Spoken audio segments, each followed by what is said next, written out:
আশা করি সবাই ভালো আছেন। শিক্ষা জাতির মেরুদণ্ড, আর এই শিক্ষা দিয়ে থাকেন শিক্ষক। আর সেই শিক্ষকই যদি দুর্নীতিবাজ হন তাহলে বিষয়টা কেমন হয়?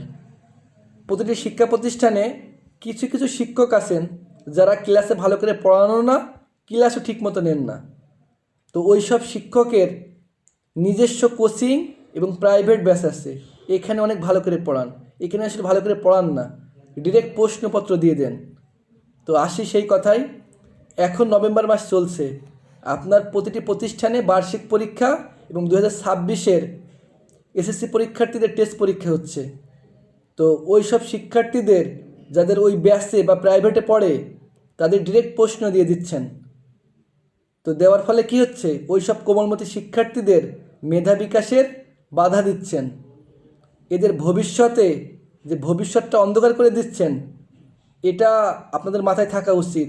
তো এর হিসাব এপারে না দেন, ঠিক ওই পারে দিতে হবে। 2014 সালের পর থেকে এই সমস্যাটা বেশি। তো ভালো থাকবেন সবাই।